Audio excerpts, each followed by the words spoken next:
누구를 봐도 누구를 내 거라 이거 준비 내 거를 다 버친다. 아무도 다 같이 한 거지. 아무도 이상.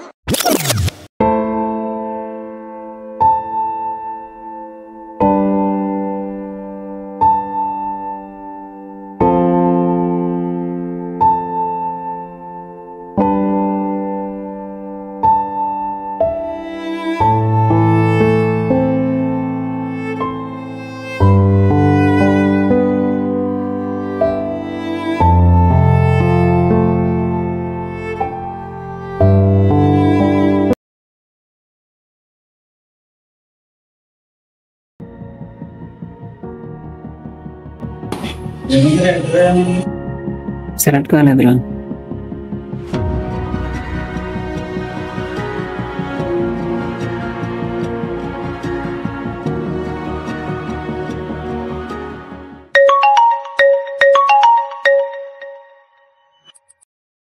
Hello, ఏం చేస్తున్నావు? ఎలా ఉన్నా నాన్న? ఏం చేస్తున్నావు అని కాల్ చేశాను నాన్న. అదే ఇంటర్వ్యూలో సెలెక్ట్ అయ్యాను. 30K salary. అవునా? చాలా హ్యాపీ అమ్మా. 10 days లో ట్రైనింగ్ ఉంటుంది. 4 days తర్వాత ఇంటికి వస్తాను. వెళ్తాం. చాలా హ్యాపీగా ఉన్నాను. సరే, నీకు మళ్ళీ చేస్తాను. ఫ్రెండ్స్ తో బయట పోతాను. సరే నాన్న, జాగ్రత్త అయితే. ఉంటాను. అలాగే.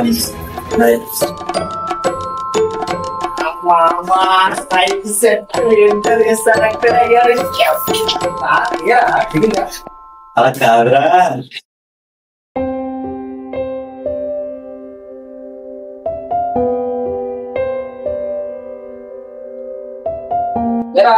నీదేమైంది?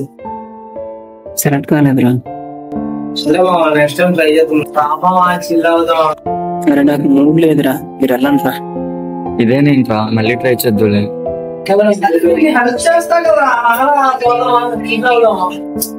నిజంగా మూడు లేదురా, మీరు వెళ్ళండి రా, ప్లీజ్ రా.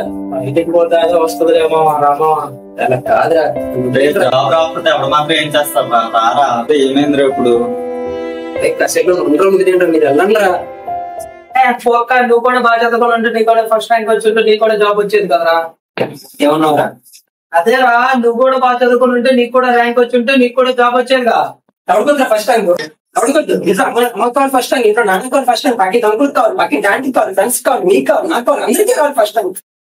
అరే బాబు, అక్కడ ఉంది ఒకే ఒక్క ర్యాంక్ ఒకటిగా వస్తుంది. అదే మనకి అర్థం కావట్లేదు ఏంటి? దానికోసం పుస్తకాలు ముందు చేసుకుని రాత్రి వాళ్ళు తేడా లేకుండా పరిగెడతాం. ఇదేదో రేస్ లో గుర్రాలు పరిగెట్టినట్టు పరిగెడతాం ర్యాంకుల కోసం. ఇక కష్టంగా ఉన్నప్పుడు ఇష్టం లేనప్పుడు ఎవరో జాయిన్ అవ్వమన్నారు. ఎందుకు జాయిన్ అయ్యావు బీటెక్? నీకేం తెలుసు చదువు గురించి?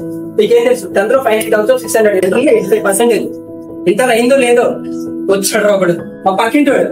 ఎరా బాబు ఇంటర్ అయిపోయింది కదా, నెక్స్ట్ ఏంటి మరి అనుకుంటే లేదు, డిగ్రీ జాయిన్ అవుదాం అనుకుంటుంటే చిచి వేస్ట్, డిగ్రీ వేస్ట్. నా మాటని ఖాళీగా ఉన్న బదిలీ ఎంసెట్ రాయి, బీటెక్ జాయిన్. ఇప్పుడు అంతా 5 సంవత్సరాలు జాబ్, ఫ్యూచర్ పక్క. మా నాన్నతోటి కాదన్నా, నా మాట ఏంటంటే లేదు, వాడు ఏం చదువు నువ్వు అది చదువు, వాడు ఏ కాలేజ్ అయినా నువ్వు అదే కాలేజ్ చదువు, వాటితో పాటు పోటీ పరీక్షలు, వాటితో పాటు ఇంకా ఎక్కువ చదువు, వాడు చూసి నేర్చుకో. వాడు అలా ఉన్నాడు, వాడు ఇలా ఉన్నాడు, నువ్వేం చేస్తున్నావు, వాడేం చేస్తాడు. అరే అసలు నీకు ఇంట్రెస్ట్ ఉందా లేదా, నువ్వేం చదవాలనుకున్నావు, నువ్వేం చేస్తావు అడగేదిరా ఎవడు.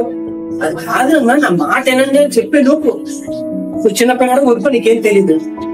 అరే చదవాల్సింది నేను కదా, అదే మనకి అర్థం కావట్లేదు ఏంటి? సరే పోనీ ఏదో జాయిన్ చేసి నా మంచి కోసం చదువుకున్నాను చూస్తే ఒక్క ముక్క అర్థమైతే ఒక్క ముక్క. అసలు చెప్పేదానికి చదివేదానికి సంబంధం ఉండదురా.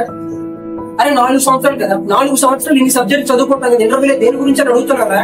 లేదు, వాళ్ళకి ఏం కావాలి? ఇంగ్లీష్ స్పీకింగ్ స్కిల్స్ కావాలి, రీజనింగ్ కావాలి, బాడీ లాంగ్వేజ్ కావాలి, ఆప్టిట్యూడ్ కావాలి, కోడింగ్ స్కిల్స్ కావాలి. అరే అవే కావాలంటప్పుడు అవే కూర్చోబెట్టి నేర్పించవచ్చు కదా. ఇప్పుడు ఎందుకు రావు జాబులు? సరే పోయి ఏదో నేర్చుకున్నాం కోడింగ్ అని చెప్పి ఇంటర్నెట్ ఓపెన్ చేసి చూడితే ఒకనే 6 గంటలు నేర్పిస్తాడు, ఇంకోటి 3 గంటలు నేర్పిస్తాడు, ఇంకో రోజు నేర్పిస్తాడు, ఇంకోటి 30 నిమిషాలు నేర్పించేస్తాడు కోర్స్ అంతా. లోపలికి చూస్తే ఏమి ఉండదు. అరే అసలు అర్థమే కాదు, అసలు అక్కడ ఉన్నదానికి వాడు చెప్పేదానికి సంబంధం ఉండదురా. సరే పోయి ఏదోలాగా కష్టపడి ఒక లాంగ్వేజ్ నేర్చుకుంటే అది ఇప్పుడు ట్రెండ్ లో లేదు, వేరే లాంగ్వేజ్ నేర్చుకో, జాబ్ పక్కా అంటారు. రేపు పైథాన్ నేర్చుకో, సి నేర్చుకో, C++ నేర్చుకో, జావా నేర్చుకో, ఫ్రంట్ ఎండ్ నేర్చుకో, బ్యాక్ ఎండ్ నేర్చుకో, అన్ని నేర్చుకో. నీ మనిషి లేకపోతే మిషన్ నాకు అర్థం కావట్లేదు. కాలేజ్ లో కోడింగ్ నేర్పించినప్పుడు ఏం చేసినారా మరి? ఏం నేర్పిస్తున్నారా కాలేజీలో? ఏం నేర్పిస్తున్నారు? ఎంతసేపు history of Python, history of C, history of C++, history of Java తప్ప హిస్టరీ తప్ప ఎవడు ప్రెసెంట్ నేర్పించట్లేదే. అరే ప్రెసెంట్ ఎలా ఉంది, ప్రెసెంట్ ఈ కోర్స్ ఉన్న ప్రెసెంట్ డిమాండ్ ఉంది ఎవడు చెప్పట్లేదే. అందరూ హిస్టరీగా నేర్పిస్తున్నారు. ఇంటర్వ్యూలో ఆడ కోడ్ రాయమని చెప్పాడు. కోడ్ రాస్తే అవే పుస్తకాలను కోడ్ రాసిన తప్ప ఏదో కొత్తగా రాయలే. అవే పుస్తకాలను కోడ్ రాస్తున్నాను నేను. రావట్లేదు, రాద్దామంటే కోడింగ్. వాళ్ళు కష్టపడి బీటెక్ కంప్లీట్ చేసి రివ్యూ పాస్ అయ్యి జాబ్ తెచ్చుకున్నారు కదా. కానీ నీకు విషయం చెప్పనా, వాళ్ళకి మనకి డిఫరెన్స్ ఏంటి తెలుసా? వాళ్ళ జనరేషన్ కి మన జనరేషన్ కి. వాళ్ళ generation Instagram, Snapchat, Facebook, Twitter, social media, TFI, సినిమాలు ఇవేవి లేవు. మనకి ఇవన్నీ ఇప్పుడు వచ్చి చుట్టుకున్నాయి. అరే మేము అంటారు కదా, మేము కష్టపడలేదా, మేము సాధించలేదు, జాబులు కొట్టలేదని. రమ్మని ఇప్పుడు వచ్చి ఒక జాబ్ కూడా చూపించమని ఈ జనరేషన్ లో. బయట ఒక్క జాబ్ కోసం 100,000 మంది నిల్చుంటున్నారు డోర్ బయట. ఓ మేము సాధించేసాం, మేము కష్టపడలేదు అంటారు. అరే చిన్నప్పటి నుంచి ఫస్ట్ క్లాస్ నుండి 10th క్లాస్ వరకు కష్టపడి చదివి ఇంటర్మీడియట్ సైన్స్ వరకు చదివి 4 years బిడ్డకు సబ్జెక్ట్ మొత్తం ఫైనల్ లో క్లియర్ చేసి ఒక ఇంటర్వ్యూకి వెళ్ళి కూర్చుంటే 4 నిమిషాల్లో 4 నిమిషాల్లో డిసైడ్ చేస్తాను ఫేస్ నువ్వు అన్ఫిట్ అని, నువ్వు దేనికి పనికిరావు. అది ఎంతవరకు కరెక్టరా? నాకు అర్థం కావట్లేదు. అందరికీ ఫస్ట్ ర్యాంక్ కావాలి, అందరికీ ఫస్ట్ ర్యాంక్ కావాలంటే వాడు ఎవడో ఫస్ట్ ర్యాంక్ వచ్చిందని వాడిని కంపారిజన్ చేస్తే ఎంతవరకు కరెక్టరా? అది వాడు చూసి నేర్చుకో, వాడు అలా ఉన్నాడు, వాడు అది చేస్తాడు, వాడు ఇది నేర్చుకుంటున్నాడు, ఎక్కడెక్కడో వెళ్తున్నాడని. వాడు ఎవడో ఫస్ట్ ర్యాంక్ వచ్చిందని వాడిని కూర్చోబెట్టి కంపారిజన్ చేస్తే ఏం చేయమంటారా? ఈ సాలరీ ఎంత? 30,000 జీతం కోసం చిన్నప్పటి నుంచి 22 సంవత్సరాలు కష్టపడి 20 లక్షలు ఖర్చు పెట్టి మరి 30,000 శాలరీ కోసం మనం కష్టపడ్డాం అన్నమాట. సూపర్ రా. అరే మన అందరం పక్కన కోసం బతికేస్తున్నాం, సొసైటీ రిలేటివ్స్ కోసం. ఇది చేస్తే వాడేమనుకుంటాడు, అది చేస్తే ఈడేమనుకుంటాడు, అది చేస్తే ఆడమంతా ఇది చేస్తే వాడు అక్కడే వెళ్తాడని చెప్పి వాడు ఎటు వెళ్తే అటే వెళ్తున్నాం. ఒకటి ఏం చేస్తే అదే చేస్తున్నాం, ఒకటి ఏం చదివితే అదే చదువుతున్నాం. అదేదో గుర్రెలు మందలాగా అని వెనకాల వెళ్తున్నాం. మనందరం గ్రేట్ రా, మనందరం గ్రేట్.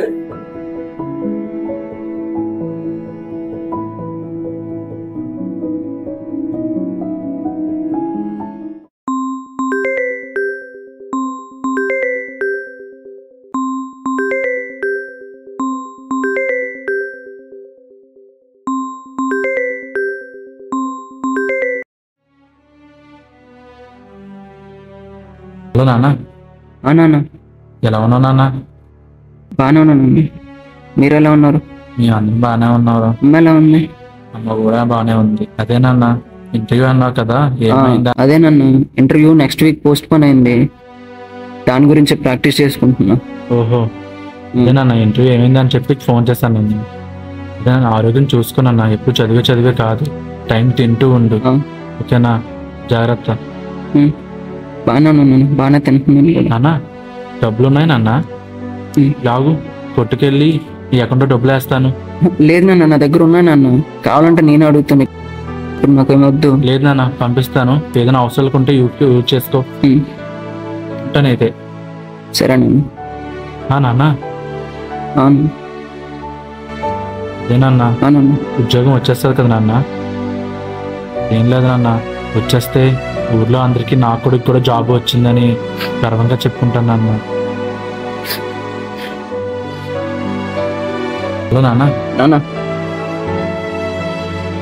నాన్న నేను జాబ్ కొడతాను నాన్న, పక్కా జాబ్ కొడతాను.